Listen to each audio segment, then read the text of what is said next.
got a 2012 Dodge Challenger SRT8. It's got the 6.4 in it. It's a manual transmission. Car stopped charging. Battery light come on the dash. I put an alternator on it. I put a battery in it. I put a PCM in it. I've done a parasitic load test. I've tested the fuses. I've tested for short. I can't seem to find out why the car's not charging. And what's the battery voltage at when it's running?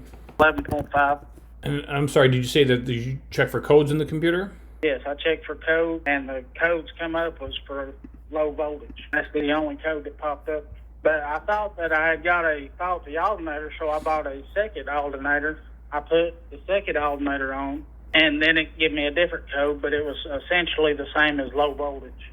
But it changed the code when I changed the alternator. The code is P2504 is the code I'm given.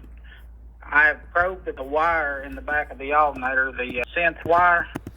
Yes, sir. And if I put 12 volts on the sense wire, the alternator charges at 18 volts, wide open. Yeah, so the alternator is good.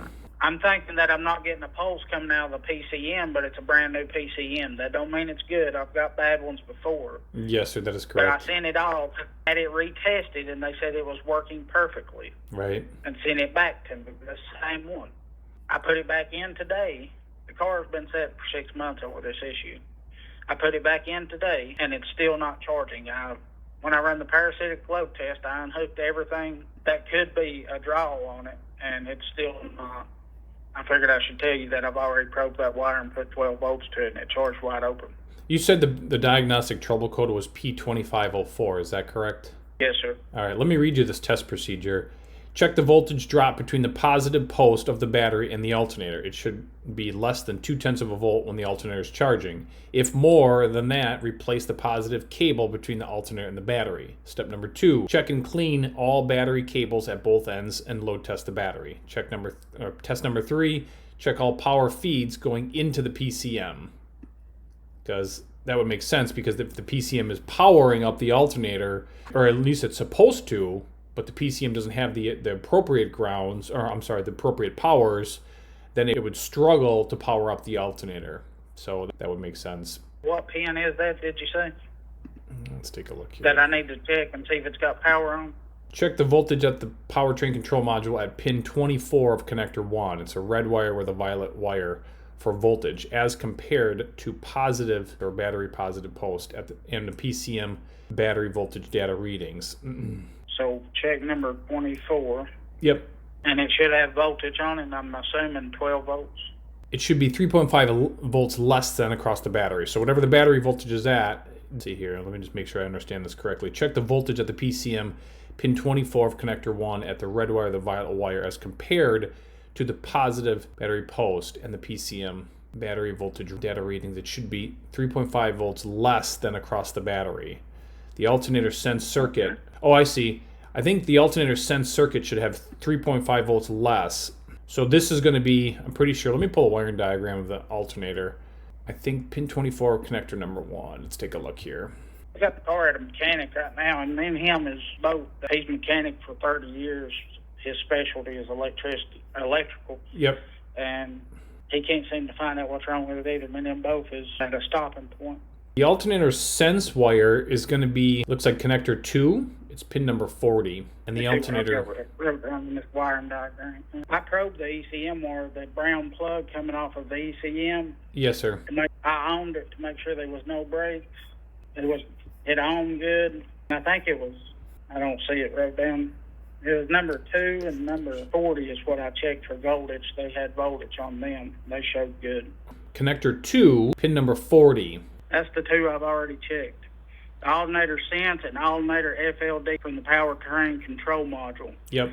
It's a brown and gray wire and a red and violet wire on the ECM. Yes, sir. That is correct, yep. And what's the voltage on this circuit? I've already checked them. Same as the battery. I checked the plug-ins and the battery cables and all that. Great. I've got all that up here giving me wiring diagrams and showing me information. And I've done all their diagnostics. He seems to think it's still the PCM.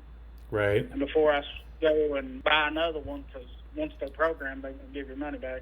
The PCM will normally duty cycle power to this circuit to make it charge. Which wire did you power up to make it charge? The sense wire. I put 12 volts on the alternator sense wire, and it charged wide open at 18 volts.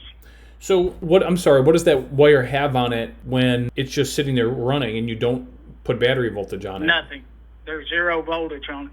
Oh, I see. That's Well, the reason I went back and owned them. The wires owned good. right. I gotcha. This makes sense. So I'll be honest with you. It does sound like a bad PCM as long as the powers going into the PCM are good. Which, that's the only thing I haven't checked, is if the power going into the PCM is good. All data don't tell me what pins to check on that.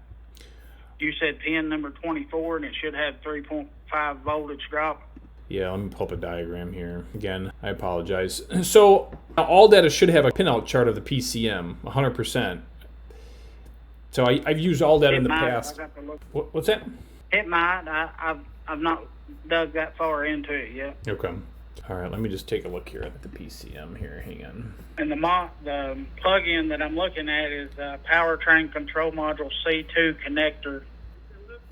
All right, at the Powertrain Control Module, connector 1, pin number 96. That's a red wire. I need to pin it out. Yes, I would back probe it. I would leave it plugged in and I would back probe it.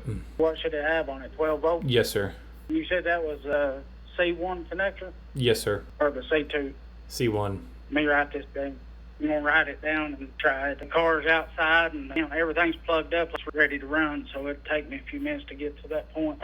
Let me keep looking here in the diagram for you. You said connector 1? Yes, sir. And number 96, right? Yes, sir. Red wire. Yes, sir. And it should have 12 volts on it. Yes, sir. Oh, and here's another one. I found it. It looks like it's going to be... Connector 1, pin 23. It's a pink wire with a light green stripe. Connector 1, number 23. You say it's white stripe? Pink wire with a light green stripe. Pink with green stripe. Supposed to supply with power also, right? I believe so. If I'm reading the diagram correctly here, it should have battery voltage. And I'll have to do some more digging.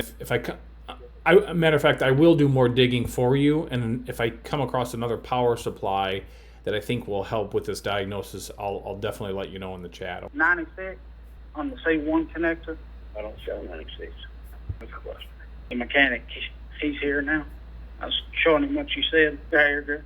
On the C1 connector, pin number 96, red wire, 12 volts, and number 23, pink wire with green stripes. Should have 12 volts. And he said he was going to do some more digging. So let me do this, and then I'll get back with you here shortly. All right, then. Appreciate it, Derek. All right, you bet. You're welcome. I'll talk with you soon. See you. All right, you bet.